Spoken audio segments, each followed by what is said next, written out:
1971 সালের স্বাধীনতার আন্দোলনে নেতৃত্ব দিয়েছিলেন, ভূমিকা রেখেছিলেন, জীবন দিয়েছেন। 2024 সালের 5 আগস্টের নয়া স্বাধীনতার আন্দোলনে যারা জীবন দিয়েছেন, আমরা সেই সকল বীর শহীদদের জন্য আল্লাহ রাব্বুল আলামিনের কাছে দোয়া করছি, আল্লাহ তাদের শাহাদাতকে কবুল করুন। সম্মানিত ভাইয়েরা, আমরা আজকের দিনে আমরা হৃদয় রিঙ্গানো ভালোবাসা দিয়ে স্মরণ করব যারা দেশ প্রেমে উদ্বুদ্ধ হয়ে দেশ মাতৃকা রক্ষার জন্য, দেশের মানুষকে ভালো রাখার জন্য, দেশের মানুষকে ভালো পথ দেখানোর জন্য, দেশের মানুষকে সত্যিকারের ইতিহাস স্মরণ করে দেওয়ার জন্য, দেশের মানুষকে সেখানে ফ্যাসিবাদের কবল থেকে রক্ষা করার জন্য, দেশের মানুষকে আধিপত্যবাদী ভারতের হাত থেকে রক্ষা করার জন্য যারা দীর্ঘ সময় ধরে লড়াই সংগ্রাম করেছেন, দীর্ঘ 15টি বছর এই লড়াই সংগ্রাম চলাকালে যারা কারান্তরীণ হয়েছিলেন, যাদেরকে প্রহসনের বিচার করে যাদেরকে হত্যা করা হয়েছে, আমরা শহীদ অধ্যাপক গোলাম আযম, শহীদ মাওলানা দেলোয়ার হোসেন সাইদি, শহীদ মাওলানা আব্দুল সুবহান, শহীদ মাওলানা মতিউর রহমান নিজামী, শহীদ আলী হাসান মোহাম্মদ মুজাহিদ, শহীদ মীর কাসেম আলী, শহীদ কামরুজ্জামান, শহীদ আব্দুল কাদের মোল্লা সহ সকল শহীদদের জন্য আল্লাহর কাছে দোয়া করছি, আল্লাহ তাদের শাহাদাতকে এই দেশের জন্য, এই সমাজের জন্য, ইসলামের জন্য আল্লাহ কবুল করুক, আমিন। সম্মানিত ভাইয়েরা, আমরা যে আলোচনার সবাই আজকে উপনীত হয়েছি, এই ভাষা আন্দোলনের ইতিহাস শুধু 1952 সালের ইতিহাস নয়, এই ভাষা আন্দোলনের ইতিহাস 1911 সালের ইতিহাস, এই ভাষা আন্দোলনের ইতিহাস 1918 সালের ইতিহাস, এই ভাষা আন্দোলনের ইতিহাস 1946 সালের ইতিহাস, এই ভাষা আন্দোলনের ইতিহাস 1947 সালের ইতিহাস, এই ভাষা আন্দোলনের ইতিহাস 1948 সালের ইতিহাস, এই ভাষা আন্দোলন সেখানে পরিণতিতে 1952 সালের 21 ফেব্রুয়ারি পরিণতি উপনীত হয়েছিল। সম্মানিত ভাইয়েরা, 1911 সালের ব্রিটিশ আমলে রংপুর শিক্ষা সম্মেলনে নওয়াব আলী চৌধুরী প্রথম বাংলা ভাষাকে সেখানে রাষ্ট্রভাষা হিসাবে প্রতিষ্ঠা করার জন্য তিনি দাবি জানিয়েছিলেন।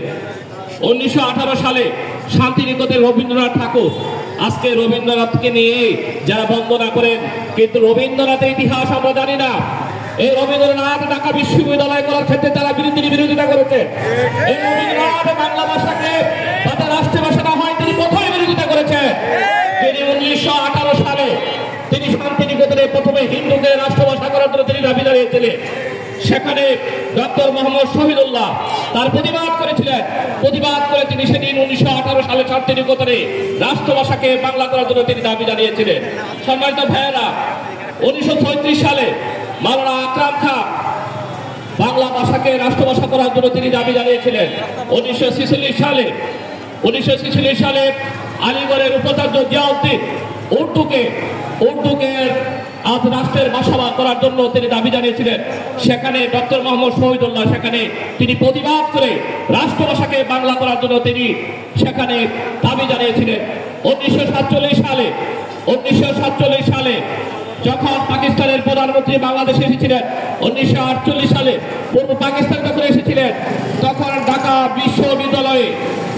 বিশ্ববিদ্যালয়ে সেখানে বাংলাদেশের ছাত্রময় ছাত্র জনতার পক্ষ থেকে ছাত্র সমাজের প্রতিনিধিত্ব করার একটি প্রতিষ্ঠান হিসাবে ঢাকা বিশ্ববিদ্যালয় কেন্দ্রীয় ছাত্র সংসদ সেদিন রাষ্ট্রভাষাকে বাংলার দাবি জানিয়েছিলেন।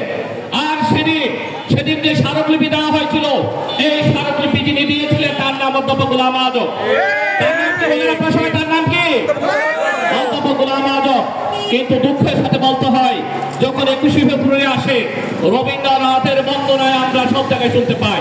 যখন 21 ফেব্রুয়ারি আসে, তখন আমাদেরকে নতুন ইতিহাস শোনানো হয়, প্রজন্মকে সেখানে বিভ্রান্ত করা হয়, তাদেরকে বলা দেওয়া হয়, তাদেরকে বলা হয়, তারা বিভিন্ন জায়গায় আমাদেরকে বিকৃত ইতিহাস আমাদেরকে শোনান, মানুষের কাছে বলা হয় থাকে, মানুষের কাছে পেশ করা হয় থাকে, যারা টুপিদারি, যারা ইসলাম বিশ্বাস করে তারা ভাষা আন্দোলনের সাথে সম্পৃক্ত ছিল না, যারা ইসলাম বিশ্বাস করে তারা 31 সালে স্বাধীনতা আন্দোলনে সম্পৃক্ত ছিল না, যারা ইসলাম বিশ্বাস করে তারা এদেশের মানুষকে তারা ধারণ করতে পারে না।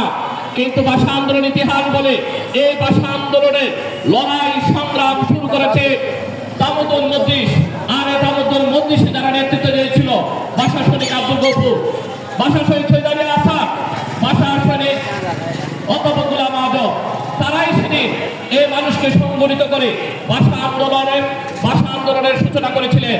এবং কেন রাষ্ট্রভাষা বাংলা হতে হবে, এই জন্য তারা মানুষকে সংগঠিত করা, জনমত তৈরি করা, তার প্রয়োজনীয়তা মানুষকে উপলব্ধি করানো, মানুষকে সংগঠিত করা, সেখানে মানুষকে সংগঠিত করে দাবি আদায়ের জন্য পরিবেশ তৈরি করার কাজটি তমুদুল মজলিসই করেছিল। আর তমুদুল মজলিসের যারা দায়িত্ব ছিলেন, তমুদুল মজলিসে যারা ভূমিকা রেখেছেন, তারা কারা ছিলেন? তারা ইসলাম বিশ্বাসী মানুষ ছিলেন, তারা ভারতের আধিপত্যবাদী বিরোধী ছিলেন, তারা দেশকে ভালোবাসতেন, তারা ইসলামকে ভালোবাসতেন, তারা বিশ্বাস করতেন এদেশের মানুষের অধিকাংশ মানুষ ইসলাম বিশ্বাসী, তারা মুসলিম, এদেশের যাবতীয় সবকিছু মুসলিম চেতনার আলোকে হবে। তারা বিশ্বাস করতেন এদেশের প্রতিটি কাজ ইসলামের আলোকে গড়ে উঠবে। তারা বিশ্বাস করতেন মায়ের ভাষা বাংলা ভাষা, এই ভাষা যদি আমরা রাষ্ট্রীয় ভাষা হিসেবে আমরা স্বীকৃতি আদায় করতে পারি, এটা আল্লাহর বড় নিয়ামত হবে। আল্লাহর এই বড় নিয়ামতটাকে আমরা স্বীকৃতি দিতে পারবো, আমরা সেভাবে তো চলতে পারবো। সবাই তো ভাইরা, আমরা দেখি আজকে যারা বড় বড় কথা বলে, যারা দীর্ঘদিন মানুষকে স্বাধীনতা 52 সালের ইতিহাস, স্বাধীনতা আন্দোলনের ইতিহাস বিকৃতিভাবে মানুষের কাছে উপস্থাপন করেছেন, ভাষার সৈনিক আব্দুল মতিন তার বই লিখেছেন। আওয়ামী লীগ অফিসে 14 জন নেতার একটি মিটিং হলেন। 14 জন নেতার মধ্যে 4 জন নেতা বললেন পরের দিনে যে হরতাল আছে, এই হরতাল ভাঙতে হবে।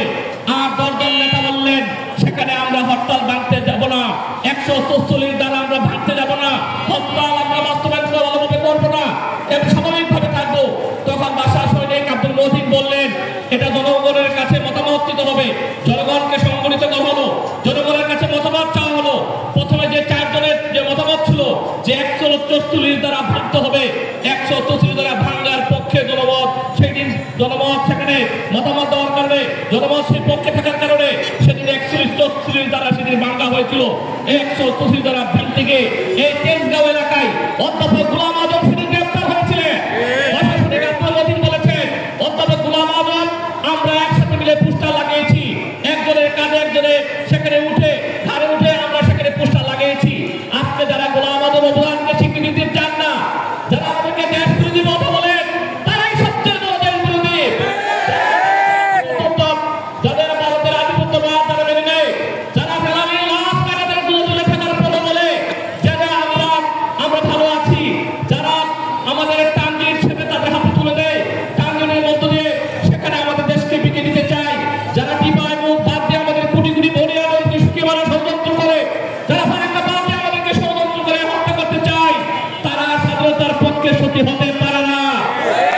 এর সাথে জড়িত ছিল আওয়ামী লীগ। দীর্ঘ 15টি বছর নির্যাতন নিপীড়ন করে এদেশের মানুষকে কথা বলতে তারা দেয় নাই। এদেশের মানুষকে আমাদের মায়ের ভাষা যে ভাষা, এই ভাষা আমরা জানতেও পারি নাই, আমরা নামাজ ভালোভাবে পড়তে পারি নাই, আমরা ইসলামের পক্ষে কথা বলতে পারি নাই, এদেশের মানুষের সমস্যার কথা আমরা বলতে পারি নাই। আজকে আল্লাহ রাব্বুল আলামিনের বিচার কঠিন বিচার, ইন্না বাতশা রাব্বিকা লাশাদীদ, আল্লাহ রাব্বুল আলামিন কঠিন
জিন্দাবাদ।